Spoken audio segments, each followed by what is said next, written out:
নমস্কার বন্ধুরা, হরে কৃষ্ণ, রাধে রাধে। কেমন আছো সকলে? আশা করি সকলেই খুব ভালো আছো, আমিও খুব ভালো আছি। আজকের ভিডিওতে আমরা জানবো শ্রাবণ মাসে কিছু 15টা জিনিস এমন আপনাদের সাথে আলোচনা করব বা আপনাদের দেখাবো যে 15টা জিনিসের মধ্যে কোনো জিনিসই যদি এখন একটা বস্তু যদি বাড়িতে আনতে পারেন তাহলে কিন্তু শ্রাবণ মাসে প্রচুর প্রচুর উপকার হয়।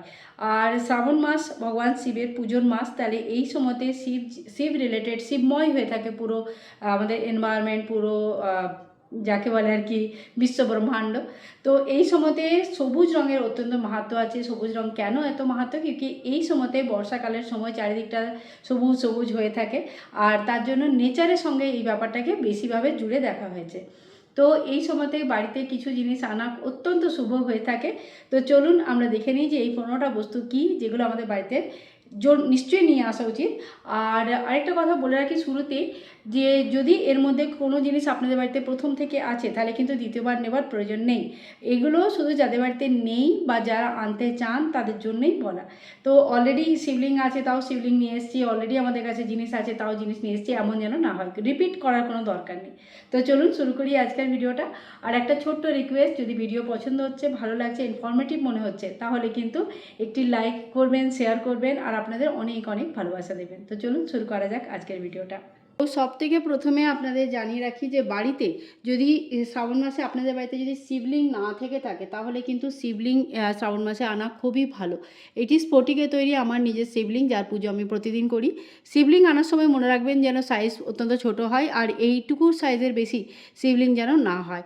তো শিবলিঙ্গ আপনারা স্ফটিকের আনতে পারেন, নর্মেদেশ্বর আনতে পারেন, অথবা পিতলের তৈরি আনতে পারেন, অথবা পাথরের তৈরি, পারদের তৈরি শিবলিঙ্গ মানে ঘরে বাড়িতে রেখে পুজো করা সম্ভব। ঠিক আছে?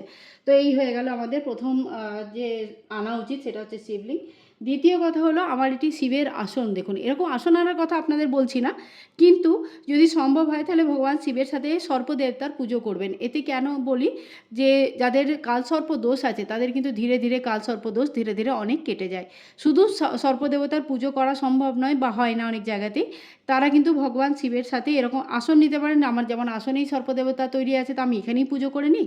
আর আপনারা চাইলে রূপোর ছোটো মতন একটা আপনারা কোনো রূপোর দোকানেও পেয়ে যাবেন, অথবা তামা পিতলের দোকানেও পেয়ে যাবেন। তো সর্পদেবতা নিয়ে এসে শিবের সঙ্গে রেখে তার পুজো ডেলি রেগুলার বেসিসে করতে পারেন। এর সাথেই দেখুন, অনেকেই যারা দেশের বাইরে থাকে তাদের পক্ষে বেলপত্র রোজ ব্যবস্থা করা সম্ভব হয় না। তো আপনারা এরকম পিতলের অথবা রূপোর তৈরি বেলপাতা ব্যবহার করতে পারেন প্রতিদিন পুজোর জন্য, যদি রোজ রোজ সম্ভব না হয় নর্মাল বেলপাতা পাওয়া। ঠিক আছে? তো এটাও একটা খুব ভালো জিনিস, এটা শ্রাবণ মাসে আনা খুব ভালো। এর সাথেই দেখুন, নন্দী বাবা আমাদের বাড়িতে রাখা খুবই শুভ মনে করা হয়। আর ডাইরেক্ট শিবজি পর্যন্ত কোনো মেসেজই পৌঁছায় না, কিন্তু সমস্ত মেসেজ আমাদেরকে নন্দী বাবার কানে এরকমভাবে বলতে হয়। আর যখন ভগবান শিবজি যোগনিদ্রা থেকে ওঠেন, যখন নিদ্রা তার যোগাসন থেকে ওঠেন, তখন কিন্তু নন্দী বাবাই গিয়ে তাকে খবরগুলো দেন যে এত এত ভক্তদের এই এই সংবাদ আপনার কাছ পর্যন্ত পৌঁছাচ্ছি। তো নন্দী বাবা এই জন্যই শিবজির সবথেকে প্রিয় ভক্ত, যার পুজো কিন্তু করা খুবই ভালো বলে মনে করা হয়। এর সাথেই দেখুন, এটাকে বলে ইত্র। আপনাদের প্রায়ই কোশ্চেন আছে ইত্র কি, এটা জ্যাসমিন। আর এটা হলো কাইন্ড অফ পারফিউম, কিন্তু অ্যালকোহল ফ্রি। এটা ভগবান শিবের শিবলিঙ্গের যদি প্রতিদিন ইত্র লাগানো হয় তাহলে কিন্তু শুক্র গ্রহ খুব স্ট্রং হয়ে যায়, খুব ভালো হয়। আপনারা অগুরু সেন্টও ইউজ করতে পারেন। এর সাথেই দেখুন, রুদ্রাক্ষ বা রুদ্রাক্ষের মালা নিয়ে আসা খুবই শুভ।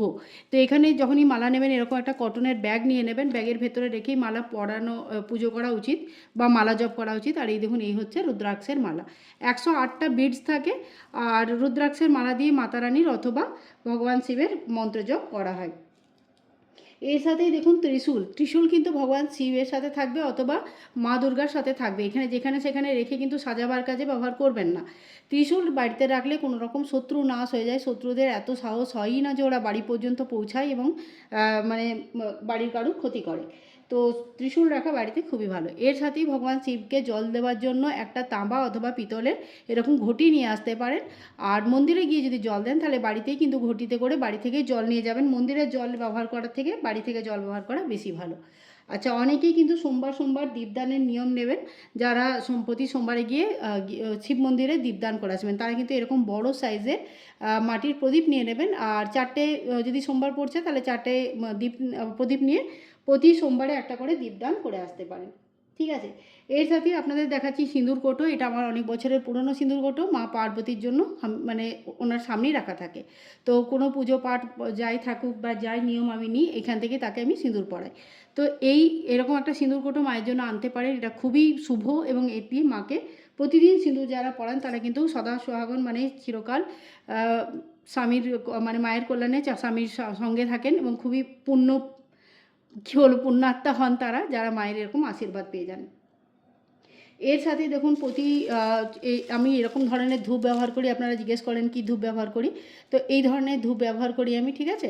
তো আপনারা যেমনই ধূপ ব্যবহার করেন সেই ধূপের ব্যবস্থাও নিশ্চয়ই করে রাখবেন। তেল, ধূপ, ঘি ইত্যাদি এগুলো কিন্তু পুজোর জন্য লাগে। এরপরে আসছি চন্দন। তো চন্দন পিঁড়ি, এগুলোর মধ্যে বেশিরভাগ জিনিসই কিন্তু আমাদের বাড়িতে থাকে, আর যেটা নেই সেটুকুই আনতে হবে। বেশি রিপিট কিন্তু করার প্রয়োজন নেই, বারবারই বলছি। চন্দন খুব ন্যাচারাল এটা, আর এই যে চন্দন পিঁড়িতে চন্দন ঘষে দেয়, এটা খুব ন্যাচারাল, কোনো রকম মূর্তি খারাপ করে না। তো এটা খুবই ভালো জিনিস, তাই চন্দন যদি সম্ভব হয় নিয়ে আসবেন, ঠিক আছে। আর এর সাথে এই ওড়নাটা এখনই আমি নিয়েছিলাম গায়ে। তো সবুজ রং পরা এই সময় খুবই ভালো। এই সময় হরিয়ালি তিজও হয়, যদি বলেন তাহলে আমি হরিয়ালি তিজের উপরেও একটা ভিডিও করে আপনাদের ডিটেলস জানাতে পারি।